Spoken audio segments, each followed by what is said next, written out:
يصلح لكم أعمالكم ويغفر لكم ذنوبكم ومن يطع الله ورسوله فقد فاز فوزا عظيما. الحمد لله الذي بنعمته تتم الصالحات. ربنا آتنا من لدنك رحمة وهيئ لنا من أمرنا رشدا. اللهم آت نفسي تقواها وزكيها وأنت خير من زكاها أنت وليها ومولاها.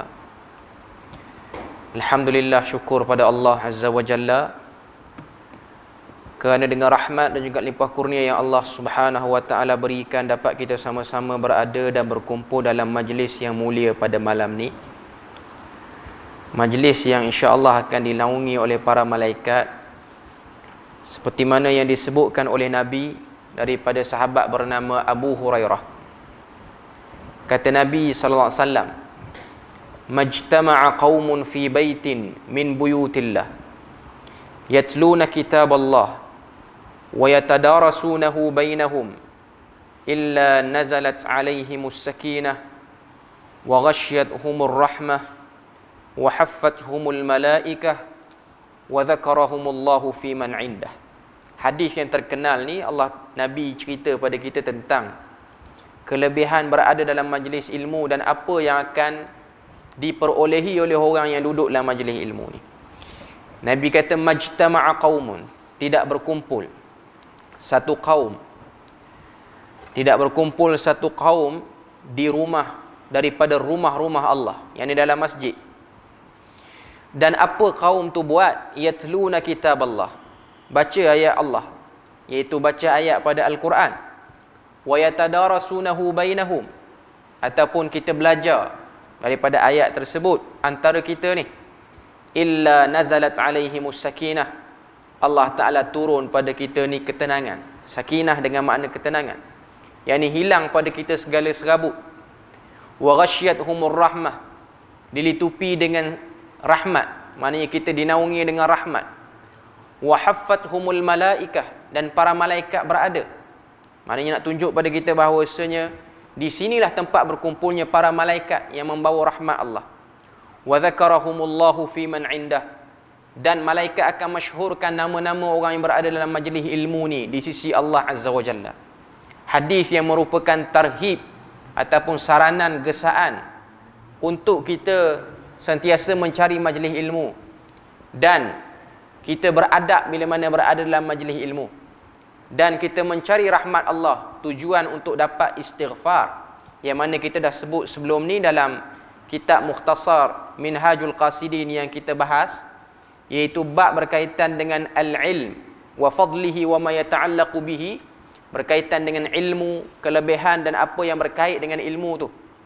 Antara kelebihan yang Allah Ta'ala beri kepada penuntut ilmu ataupun orang yang berada dalam majlis ilmu ni, berdasarkan hadis yang diriwayatkan, iaitu hadis tu berbunyi, kata Nabi SAW, "Innal ladzi yu'allimun nasal khaira yastaghfiru lahu kullu dabbatin hatta al-hutu fil bahri."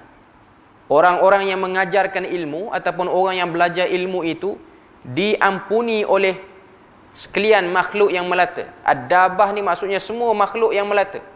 Imam makhluk tu makhluk yang boleh bergerak, ataupun makhluk tu bersifat al-jamadat, tumbuhan, batu-batuan.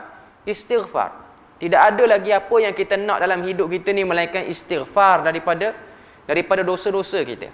Jadi duduk dalam majlis ni, walaupun tak faham, walaupun tak tahu apa yang nak bercakap, apa yang orang berceramah bercakap, tapi sekurang-kurang kita mendapat istighfar daripada makhluk yang ada di atas muka bumi ni.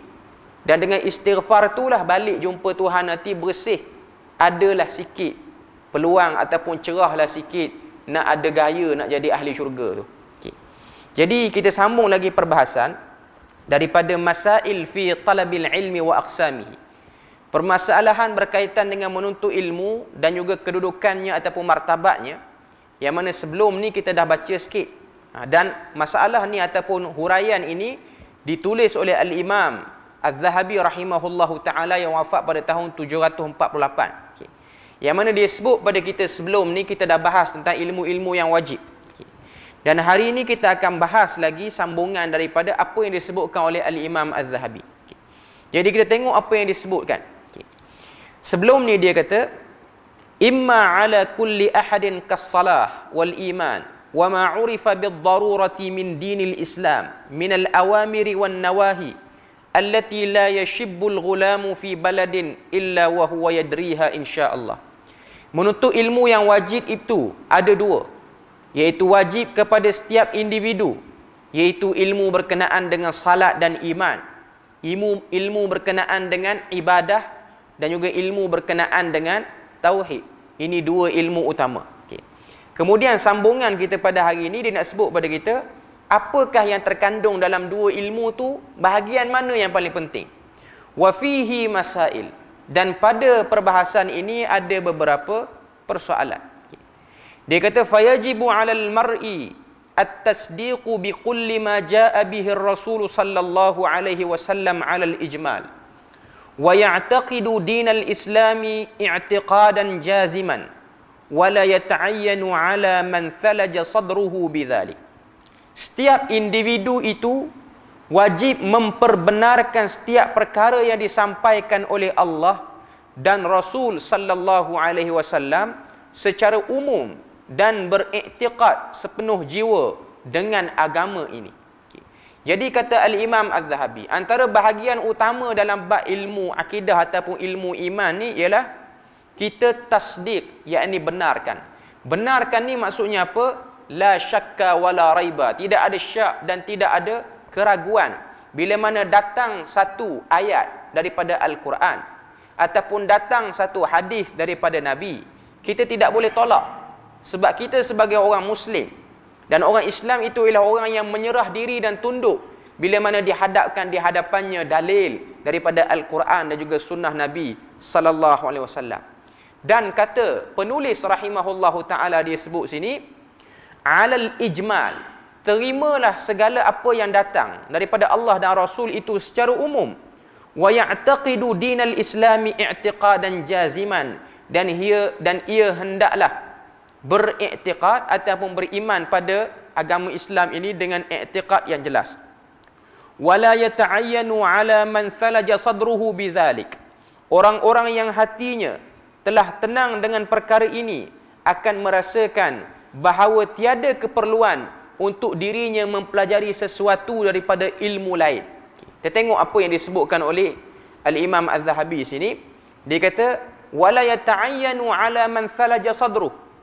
Tidak perlu, tidak penting bagi orang yang salaja sadruhu, telah sejuk dadanya. Perkataan yang digunakan oleh Imam Az-Zahabi ni nak tunjuk kepada kita bahawasanya bagi orang yang beriman itu, bila mana dia beriman, akan datang kedamaian, ketenangan dalam hati. Cukuplah bagi dia hidup atas dunia ni berpegang kepada Al-Quran dan hadis. Bukanlah makna katanya cukup itu ialah dengan hanya baca, tengok terjemahan, tapi tengoklah perbahasannya. Tengok juga apa kata ulama pada Quran dan hadis tu. Ini bukan kenyataan nak mengenepikan pandangan para ulama. Cuma sebut secara ijmal ataupun sebut secara umum. Macam mana nak faham Quran hadis kalau tidak kita melihat pandangan ataupun kefahaman yang disebutkan oleh para ulama.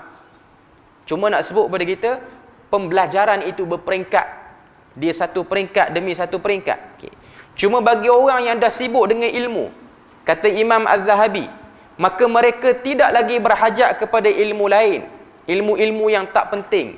Antara yang disebut sini, ta'allumu syai'in minal kalam. Dia tidak lagi berhajat kepada ilmu kalam. Ilmu kalam bila mana disebut oleh para ulama, bila mana para ulama menyebut tentang negatifnya ilmu kalam ni, maksudnya ilmu falsafah yang berbelit-belit untuk memahami tentang zat Tuhan ataupun apa yang ada pada Tuhan itu sendiri. Wala tahrirul adillah, dan tidak mengenal pasti kaedah ilmu kalam. Sebab dah ada ilmu wahyu, maka ilmu wahyu ini tidaklah payah untuk kita faham tentang Tuhan. Sebab kalau kita tengok kaedah ataupun konsep dalam Al-Quran, bila mana Tuhan bercerita tentang dirinya, apa yang Allah Ta'ala sebut tentang dirinya? Allah Ta'ala kata laisa kamitslihi syai'un. Allah Ta'ala itu tidak menyerupai dengan segala sesuatu. Maknanya apa saja yang boleh tergambar dalam kepala kita, daripada gambaran-gambaran yang lalu dalam pemikiran kita, itu bukan Tuhan. Kita kena tolak secara total. Dalam ayat lain, dalam surah yang kita selalu baca, iaitu surah Al-Ikhlas, Allah Ta'ala kata, Qul huwallahu ahad. Allah Ta'ala nak menyifatkan dirinya. Katakanlah, wahai Muhammad, Allah Ta'ala itu esa ataupun tunggal. Maknanya kita kena faham keesaan Tuhan itu. Allahus Samad. Allah Ta'ala itulah tempat untuk kita mengadu sekalian hajat kita, mohon segala pertolongan. Maknanya Allah lah tempat untuk kita tumpukan segala benda. Sama ada benda itu bersifat yang menyusahkan kita, ataupun benda tu yang menyenangkan kita. Maknanya kita nak mengadu, kita susah kepada Tuhan, kita nak syukur dengan sebab dapat nikmat pun pada Tuhan, bukan syukur pada makhluk. Jadi itu nak cerita pada kita bahawasanya bila mana ilmu itu meresap dalam jiwa manusia, terutamanya ilmu iman, ilmu wahyu sudah mulai masuk, maka dia tidak lagi berhajat dan dia tidak lagi perlu kepada ilmu-ilmu lain yang akan mengganggu gugat dia dalam memahami tentang sifat Tuhan itu sendiri. Wa bihadza yaqulul khalafu was-salaf. Dan inilah pendapat ulama terkemudian dan juga ulama yang terdahulu. Wa kullu munsifin illa man syadza minal mutakallimin. Begitu juga setiap ilmuwan yang bersikap munsif. Munsif ni maksudnya bersikap insaf, ataupun kita sebut hari ini sebagai pertengahan, neutral. Illa man syadza minal mutakallimin, kecuali sekelompok golongan yang ganjil daripada aliran ahli kalam yang melampau. Sebab tak semua ahli kalam ni mereka masuk pada kumpulan yang melampau. Okay.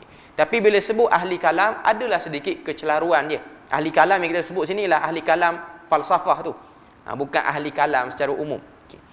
Qala Abu Amrin bin Salah. Berkata Abu Amru ibnu Salah, ataupun lebih terkenal dengan nama Ibnu Salah lah, seorang tokoh hadis.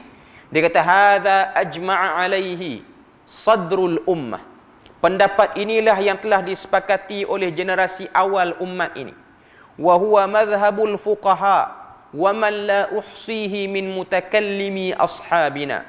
Dan inilah pendapat kesemua ahli fiqh dan sebahagian besar ahli kalam daripada mazhab kami. Okay. Ibnu Salah kata, menyibukkan diri dengan ilmu wahyu, iaitu apa yang datang pada Allah dan Rasul itu, itulah yang disepakati oleh sekalian para ulama, sama ada daripada kalangan ahlu hadis ataupun daripada kalangan ahlu fiqh, dan juga sebahagian daripada ahlu kalam daripada mazhab kami. Okay. Nak kena jelas siapa maksud ahli kalam dalam perkataan Ibnu Salah ni. Kalau kita tengok apa yang disebutkan oleh Al-Imam An-Nawawi, dia ada sebut dalam kitab dia Al-Majmu' Syarhil Muhadzab, satu kitab yang besar, bahkan kitab utamalah dalam kita mazhab Syafi'i ni. Dia kata sini, saya baca terjemahan dia. An-Nawawi menyebutkan berkenaan asal kewajipan Islam yang berakidah, yang berkaitan akidah, maka cukuplah seseorang itu memperbenarkan setiap perkara yang dibawa oleh Rasulullah sallallahu alaihi wasallam. Jadi Imam Nawawi kata, cukup bagi seorang muslim itu dia membenarkan segala apa yang datang daripada Rasul dan meyakini secara pasti tanpa ragu, yakin dengan haqqul yakin, tanpa ada sebarang syak. Sesiapa yang sudah mencapai tahap ini, kata An-Nawawi, maka dia tidak perlu lagi mempelajari dalil-dalil ahli kalam. Kena clear, bukan tak perlu mempelajari dalil-dalil, tapi tak perlu mempelajari teori dan kaedah dalam bahagian lain untuk faham ilmu akidah. Dan bahagian tu ialah bahagian daripada ilmu falsafah. Inilah pendapat yang benar yang disepakati oleh para salaf, ahlu fiqh ataupun para fuqaha, ahli tahqiq, dan juga daripada kalangan ahli kalam mazhab kami dan selain mereka. Kerana secara asalnya Nabi sallallahu alaihi wasallam tidak menuntut lebih daripada apa yang kami sebutkan. Demikian juga khalifah yang 4, para sahabat yang lain, generasi yang awal selepas mereka. Bahkan pendapat yang benar adalah hendaklah setiap orang awam, penuntut ilmu kebanyakan dan ahli fiqh menahan diri daripada mendalami perincian ilmu kalam, kerana takut-takut termasuk kerosakan dalam akidah mereka yang sukar dikeluarkan. Bahkan yang benar adalah cukup bagi mereka untuk berpada dengan apa yang kami telah nyatakan. Jadi nak sebut kepada kita, ini yang disebutkan oleh Al-Imam An-Nawawi dalam kitab dia Al-Majmu' Syarah Muhadzab. Maknanya Imam An-Nawawi bersetuju pada bab ni, Dan kita boleh cek ini pada jilid pertama muka surat 24 sampai muka surat 25. Mana boleh tengok An-Nawawi kat mana dia sebut benda ni. Kat mana yang dia kata perlunya semua orang Islam ini menerima dan meyakini apa yang datang pada Allah dan Rasul. Terima dulu, baru nak bahas tentang faham tak faham tu. Cuma nak beritahu pada kita dia ada satu mindset ataupun cara fikir bila mana datang daripada Quran hadis, kita pun surrender, angkat tangan. Kita tahu, kita lemah, kita tahu kita tak tahu apa, kita tahu ilmu wahyu lah yang paling tinggi berbanding segala ilmu yang ada atas dunia ni. Walaupun hebat tara mana orang yang bercakap dalam bidang tersebut, tak akan dapat dikalahkan dengan kedudukan dan martabat ilmu wahyu itu sendiri. Okay. Jadi apa lagi yang disebutkan sini? Dia kata mas'alatun, ada satu persoalan. Idza aslama ahlu nahiyatin min biladil kufri, jika penduduk sebuah pemukiman daripada negara kafir baru memeluk Islam, ta'ayyana alaihim ta'allumu usulil wajibat wal muharramat allati tawatarat, maka wajiblah setiap mereka, yakni setiap orang yang baru masuk Islam daripada tempat ataupun negara kafir, apa yang wajib pada orang yang baru masuk Islam ni, dia kena mempelajari perkara-perkara yang disebut sebagai al-wajibat, benda-benda wajib, iaitu rukun iman, rukun Islam. Ini benda wajib. Okay. Dan perkara-perkara yang diharamkan, yang asas dan mutawatir, dia kena belajar tentang al-muharramat, apa yang haram secara umum, apa yang haram dia pakai, apa yang haram dia makan, apa yang haram dia lakukan bila mana dia masuk Islam, apa yang wajib dia kena buat bila mana dia masuk Islam, daripada ibadat, daripada makanan-makanan yang halal bagi dia, daripada cara pakai yang betul. Ini bagi orang yang baru masuk Islam, dia kena tahu. Lepas tu apa lagi yang disebutkan oleh Imam Az-Zahabi, walihadza idza zana hadza aw syariba aw saraqa jahilan urifa walam ya'tham. Kerana inilah seandainya yang baru masuk Islam ni, maka dia tersalah melakukan zina sebab dia tak sempat belajar banyak tentang agama, dia terbuat benda tu. Ataupun dia minum arak, ataupun dia mencuri kerana kejahilannya, tak sampai maklumat, dia hanya perlu diberitahu dan tidak dikira berdosa. Bila mana dia buat, kita beritahu, minta dia berhenti, lepas tu dia tak dikira berdosa dengan apa yang telah ataupun sedang dia lakukan pada waktu tu, sehingga diberitahu pada dia tentang benda ni tak betul.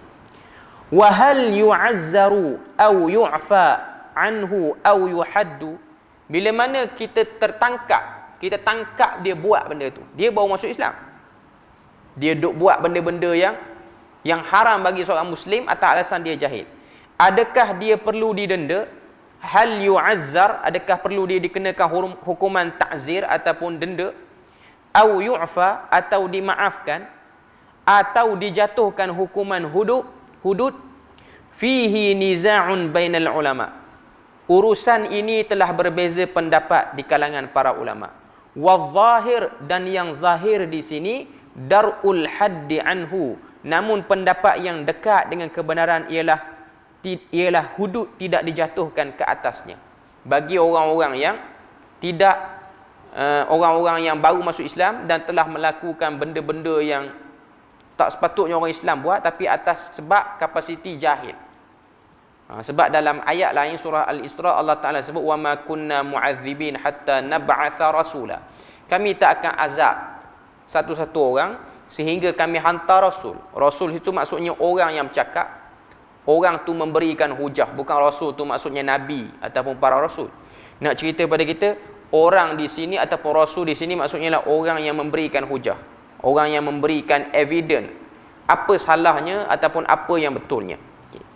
Kemudian apa yang disebutkan sini, bi khilafin nashi'i baina azhuril muslimin al mudda'il jahla bit tahrim lam nusaddiquhu wa nuhidduhu. Berbeza pula dengan individu yang membesar dalam kalangan orang Islam namun mendakwa dia jahil akan keharaman perkara tersebut. Ini yang disebutkan oleh Al-Imam Az-Zahabi.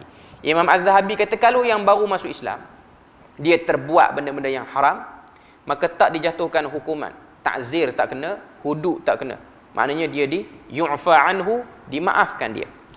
Berbeza pula khilafin nashi'i baina azharil muslimin, Berbeza dengan orang yang tumbuh, yang bergaul, yang duduk dalam kumpulan orang Islam yang ramai, maknanya duduk dalam negara Islam, membesar dengan orang Islam, dan dia pun daripada keluarga Islam, tiba-tiba dia terbuat.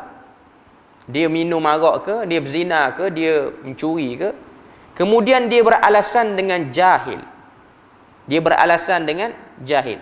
Lam nusaddiquhu, kita tidak mempercayai dakwaan tersebut. Wa nuhidduhu, dan kita menjatuhkan hukuman hudud ataupun apa-apa hukuman yang termaktub bagi orang ni di atas arahan pemerintah. Okay. Pertama kita kena tahu, zaman Imam Az-Zahabi ialah zaman ataupun sekitar kurun yang ke-8 Hijrah. Okay. Kalau kita tengok kurun-kurun yang awal, manusia-manusia yang berada pada kurun-kurun yang awal, iaitu kurun Nabi dan juga para sahabat, kurun 4 khalifah yang utama, kemudian kurun-kurun selepas tu, inilah zaman-zaman, terutamanya zaman-zaman yang awal ni, zaman-zaman agama Islam itu tertegak, dan kita melihat bagaimana agama yang suci ini diamalkan dan digeruni penganutnya. Berbeza dengan zaman kita zaman orang Islam ramai, tapi ramainya orang Islam itu bukanlah mewakili ataupun menunjukkan tumbuh dengan baiknya ilmu pada kumpulan yang ramai ini. Sebab kalau kita tengok pada zaman kita ni pun, berapa ramai orang yang Islam yang tidak mengetahui perkara asasi sebagai seorang Muslim. Tidak dapat dinafikan. Maknanya zaman kita ni ada orang yang tak tahu benda-benda yang simple sebagai seorang Muslim. Mungkinlah dia tahu minum arak salah, berzina salah, tapi ada benda-benda yang lebih simple, iaitu dia tak tahu tentang bilangan rakaat salat. Ni benda ni berlaku. Dia tak tahu tentang macam mana nak melafazkan syahadah, tak tahu tentang berapa cara nak bayar zakat apa semua. Bahkan ni ialah item yang utama yang ada dalam rukun Islam. Mengucap 2 kalimah syahadah, mendirikan salat, berpuasa di bulan Ramadan, menunaikan zakat, mengerjakan haji bagi yang mampu. 5 perkara asas ni ada sebahagiannya tak tahu. Tak tahu macam mana dia nak salat. Tak tahu macam mana bilangan rakaat salat. Ini cerita realiti. Walaupun dia tu mengaku diri dia sebagai Muslim. Okay. Tapi kena tengok keadaan Imam Az-Zahabi. Zaman Imam Az-Zahabi ni mungkin zaman yang kurang fitnah, kurang kerosakan. Manusia pun masih lagi dalam kategori manusia yang berilmu, manusia yang mengangkat dan meninggikan ilmu. Sebab tu kalau kita tengok Al-Imam Ibn Hajar Al-Asqalani, dia tulis kitab Bulughul Maram, kitab yang terkenal, satu kitab terkenal dalam bab hadis-hadis hukum. Kitab tu ditulis untuk keperluan orang awam. Bahkan kalau kita tengok kitab tu pada zaman kita ni, orang awam, bukan kata orang awam, ustaz pun tak faham kitab tu. Okay. Nak sebut pada kita bahawasanya bagaimana level kefahaman manusia makin menurun, walaupun orang Islam makin ramai, ataupun cara nak faham agama tu lebih mudah. Sebab zaman kita ni nak faham agama, dia tidak berpada dengan perlu bermusafir. Hari ni teknologi yang Allah Ta'ala buka pada kita, bermacam kemudahan yang ada, tidak menghalang seseorang tu untuk jadi alim. Maknanya kita boleh ada maklumat. Macam mana kita pandai cari maklumat tentang sesuatu perkara yang bukan bab agama, begitulah kita boleh cari maklumat tentang agama pada zaman kita sekarang ni dengan cara yang mudah. Tak perlu datang ke masjid. Kadang-kadang kita boleh mendengar ilmu, perbahasan tentang kitab-kitab. Bahkan kalau kita tengok dalam channel YouTube ni, ada sebahagian orang yang usahakan audio bacaan kitab tertentu sekali dengan baris. Tapi nak tunjuk pada kita, ada orang bila mana dia buka YouTube, dia tak nampak yang tu, dia nampak benda lain. Dia nampak nak cari video lain, dia nampak nak download benda lain, dia tak nampak yang bahagian tu. Bagaimana syaitan mengaburi, menyamarkan manusia di akhir zaman dengan benda-benda tu, sehingga kita hari ini banyak benda yang boleh mengalimkan kita, tapi tidak mengalimkan kita, bahkan lebih dahsyat, menjahil dengan kejahilan yang sangat teruk. Jadi itu perihal keadaan manusia. Kemudian sambungan lagi dia sebut sini, masalah yang seterusnya ataupun persoalan yang seterusnya, man marida qalbuhu bi syukukin wa wasawisa la tazulu illa bi su'alin ahli ilmi falyata'allam minal haqqi ma yadfa'u dhalika an. Sesiapa yang hatinya ditimpa penyakit ragu-ragu dan was-was, ini umum, semua orang. Sesiapa yang ditimpa penyakit ragu-ragu dan was-was, kata Imam Az-Zahabi, la tazulu illa bisuali ahli ilmi. Tidak dapat ataupun tidak boleh dihilangkan melainkan dengan bertanya kepada ahli ilmu. Falyata'allam minal haqq, maka hendaklah dia mempelajari kebenaran. Ma yadfa'u dhalika anhu, yang boleh menghilangkan keraguan ataupun kesamaran yang ada dalam dirinya. Nak sebut pada kita bila mana kita berhadapan dengan keadaan satu masalah dalam agama, ada orang kata boleh buat lagu ni, ada orang kata tak boleh buat. Macam mana nak hilangkan perasaan boleh buat tak boleh buat tu? Dengan kita tanya ahli ilmu. Bila mana kita tanya ahli ilmu, benda tu akan terangkat. Tapi bila mana berada di akhir zaman ni, antara masalah yang timbul bukan hanya keraguan yang ada dalam diri kita ni. Maknanya ada soalan kita pening, betul ke buat lagu ni? Adakah agama suruh buat lagu ni? Keraguan yang lebih hebat akhir zaman ni, nak tanya ahli ilmu tu. Siapakah ahli ilmu yang sebenarnya zaman kita? Sebab ada orang yang berperwatakan macam ahli ilmu, sedangkan dia bukan ahli ilmu. Kita tanya dia, dia beri jawapan salah. Sebab dia berpakaian macam ahli ilmu, tapi dia bukan ahli ilmu. Itu fitnah yang lagi dahsyat zaman kita. Bila mana orang yang tidak ada keilmuan, tapi meletakkan diri dia pada taraf seorang yang berilmu, menyebabkan orang jadi samar. Orang rasa macam kita tanya dia, dan bila mana dia beri jawapan. Sebab tu Nabi sebut, antara tanda akhir zaman akan ada orang yang berfatwa. Fa'aftau bighairi ilmin. Mereka beri fatwa tanpa ilmu. Fadallu wa adallu. Maka mereka menyesatkan dan menyesatkan orang. Walaupun ini bukan hadis, sebahagian kata ini ialah sebahagian ungkapan Umar Al-Khattab, tapi ada yang kata hadis. Sebab Umar pernah ditanya, orang tanya, manusia tabi'in tanya, sahabat tanya, bilakah akan berlaku fitnah? Kata Umar Al-Khattab, idza wusidal amru fi ghairi ahlihi, bila mana kamu berikan jawatan kepada orang yang bukan ahlinya. Fa aftau bi ghairi ilmin, maka akan keluarlah satu keadaan orang yang tak sepatutnya berkeahlian untuk bercakap tentang ilmu, lalu dia bercakap tentang ilmu, benda-benda yang besar, maka dia akan berfatwa. Dia akan jadi tempat orang bercakap. Tambah pula zaman kita ni lah zaman mudah untuk popularkan diri itu mudah. Okay. Nak tunjuk pada kita apa? Nak tunjuk pada kita bahawasanya ini ialah perkara, orang kata apa? Ini ialah benda-benda yang menunjukkan kepada kita tentang bagaimana fitnah yang berlaku. Fitnah yang berlaku di akhir zaman ni nak tunjuk pada kita bukan setakat kita bermasalah untuk mengubati keraguan, tapi bermasalah juga untuk mengubati ataupun mencari orang yang boleh menghilangkan keraguan tu. Okay. Lalu apa lagi yang disebutkan sini? Wala yum'in. Maksudnya sini, dan tidak patut dia memendamkan keraguan tersebut. Wa akbaru adwiyatihi al-iftiqaru ila Allah wal istighatsatu bihi. Dan ubat yang paling mujarab ialah dia kembali kepada Allah, iaitu mengharap kepada Allah dan memohon bantuannya. Bila mana kita berada pada zaman ni, antara perkara yang kita kena lakukan untuk mengangkat segala keraguan yang ada ialah dengan kita banyak, orang kata apa, kembali berharap pada Allah Ta'ala. Tunjukkan pada kita mana ataupun di mana kumpulan yang betul. Sebab tu Umar Al-Khattab dia pernah berdoa, dia kata Allahumma arinal haqqa haqqa warzuqna ittiba'ah.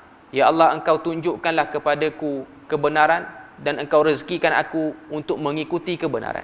Sebab ada orang yang dia kenal kebenaran tapi dia tak ikut kebenaran. Wa arinal batila batila, dan tunjukkanlah pada kami kebatilan ataupun satu benda yang tak betul. Warzuqna ijtinabah, dan rezekikanlah kepada kami untuk menjauhkan diri daripadanya.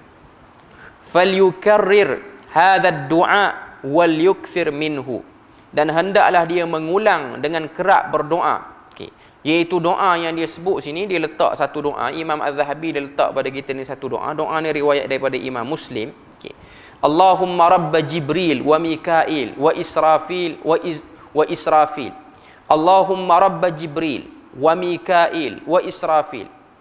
Wahai Tuhan, ya Allah, Tuhan bagi Jibril, Mikail dan Israfil. Munzilat Taurati wal Injil, yang menurunkan Taurat dan Injil. ihdini limakhtulifa fihi, berikanlah daku petunjuk kepada kebenaran yang diperselisihkan. Minal haqqi biiznih, dengan izinmu. Innaka tahdi man tasha'u ila siratim mustaqim, sesungguhnya engkau yang memberi petunjuk kepada sesiapa yang engkau kehendaki menuju jalan yang lurus. Jadi ni doa yang diletakkan oleh Al-Imam Az-Zahabi untuk mengangkat keraguan. Selain pada kita usaha kita tanya orang, minta pada Tuhan supaya Allah Ta'ala mudahkan urusan itu untuk kita mengangkat keraguan. Doa tu, Allahumma Rabba Jibril wa Mikail wa Israfil munzilat Taurati wal Injil ihdini limakhtulifa fihi minal haqqi biiznik innaka tahdi man tasha'u ila siratim mustaqim. Doa ini direkodkan oleh Al-Imam Muslim daripada Ummul Mukminin Aisyah radhiyallahu anha, yang mana Nabi SAW membaca doa ni pada doa istiftah bila mana salat tengah malam. Ini yang disebutkan dalam periwayatan hadis ni. Maknanya Nabi jadikan doa ni sebagai doa istiftah ataupun doa iftitah, selain pada yang kita baca bacaan-bacaan yang kita ataupun doa-doa yang biasa kita baca daripada doa iftitah tu. Ini juga antara riwayat doa iftitah yang boleh kita baca. Selain pada Allahu Akbar kabiran walhamdulillahi katsira wa subhanallahi bukratan wa asila wajjahtu wajhiya lilladzi, itu antara doa yang mungkin kita selalu baca lah. Ataupun Allahumma ba'id baini wa baina khataayai kama ba'adta bainal masyriqi wal maghrib. Ini juga antara doanya, Allahumma Rabb Jibril wa Mikail wa Israfil munzilat Taurati wal Injil ihdini limakhtulifa fihi minal haqqi biiznik innaka tahdi man tasha'u ila siratim mustaqim. Jadi nak sebut pada kita, bila mana bercakap tentang ilmu, dua perkara, ilmu yang utama iaitu berkaitan dengan iman dan juga berkaitan dengan ibadah ataupun salat. Jadi bila mana kita nak belajar tentang iman ni, yang pertama kena ada satu setting dalam kepala kita ni, apa saja yang datang dan dapat dibuktikan itu daripada Allah dan Rasul, kena ada sifat menerima dan akur patuh dengan apa yang datang daripada Allah dan Rasul. Tak bantah, tak bangkang, tak rasa ragu, bahkan rasa nak menentang pada benda tu pun tak ada.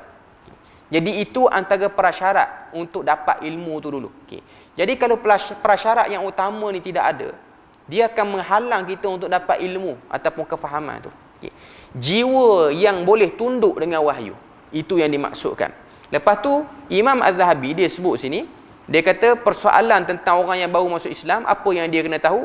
Al-wajibat dan juga al-muharramat. Al-wajibat dan juga al-muharramat ni maksudnya perkara-perkara yang wajib dan juga perkara-perkara yang haram, yang penting, yang utama dan yang asas, yang datang secara mutawatir. Maknanya itu benda yang utama dan datang periwayatan dia masyhur, semua orang Islam tahu. Dan orang yang baru masuk Islam, kalau dia tersalah buat benda-benda seperti ini, macam mana? Dia dimaafkan atas sebab kejahilan dia. Tapi kalau orang yang dah lama masuk Islam, dah bergaul dengan kumpulan Islam, kalau dia buat juga, maka dia termaktub ke atas dia hukuman-hukuman had. Kemudian masalah yang kita bahas hari ini juga ataupun malam ni juga ialah berkaitan dengan orang yang ada penyakit dalam hatinya, iaitu syak ataupun was-was. Yang mana kau tengok benda ni Allah Ta'ala sebut dalam surah An-Nas. Qul a'udzu birabbin nas, malikin nas, ilahin nas, min syarril waswasil khannas. Allah Ta'ala katakanlah wahai Muhammad, qul a'udzu birabbin nas, aku berlindung dengan Tuhan manusia. Malikin nas, Tuhannya manusia. Ilahin nas, Tuhan yang disembah ataupun raja manusia ataupun Tuhan yang disembah oleh manusia. Min syarril waswasil khannas, daripada keburukan waswas, yakni keraguan, dan juga fitnah yang timbul tenggelam. Nak sebut pada kita, syaitan ni dia akan selalu datang meragukan kita. Sebab tu antara kejayaan besar syaitan dia boleh buat pada kita ialah zuyyina lahum su'u amalihim. Syaitan menghiaskan buruknya amalan, tak betulnya amalan tu di mata kita, sehingga kita lihat benda tu betul dan boleh dibuat. Bahkan ada orang sanggup pertahankan benda tu. Jadi nak sebut pada kita, ini daripada perkara-perkara asas berkaitan dengan berkaitan dengan ilmu yang perlu dan ada pada diri seorang muslim. Dan dia letak pada kita doa ni lah. Satu doa ni, Allahumma rabba Jibril wa Mikail wa Israfil. Saya ulang sekali lagi, Allahumma rabba Jibril wa Mikail wa Israfil. Ya Allah, Tuhan Jibril, Mikail, Israfil, munzilat Taurah, yang menurunkan Taurat dan juga Injil. Ihdini limakhtulifa fih. Ini saksi kepada doa ni. Berilah hidayah kepadaku terhadap apa yang telah aku perselisihkan ni. Maknanya apa yang aku tak jelas ni. Minal haq, daripada kebenaran. Biiznik, dengan izinmu. Innaka tahdi man tasha'u ila siratim mustaqim. Engkaulah penunjuk jalan yang engkau mahu. Maknanya engkaulah Tuhan yang memberi jalan. Ila siratim mustaqim, kepada jalan yang benar. Yang mana kita sebut dah tadi. Hadis ni ataupun doa ni dibaca oleh Nabi sallallahu alaihi wasallam dalam doa istiftah ketika mana Nabi salat tengah malam. Yang ni salat tahajud. Kemudian ada masa lagi beberapa minit ni kita baca sikit. Wal yujaddidut taubah wal istighfar. Selain daripada baca doa, sentiasalah kita memperbaharui taubat dan istighfar. Ini juga antara tempat yang boleh membuka jalan seseorang tu untuk dapat ilmu. Wal yas'alillaha ta'ala al-yaqina wal afiyah, serta mohon agar Allah Ta'ala kurniakan keyakinan dan keselamatan buatnya. Insya-Allah, dengan izin Allah Ta'ala.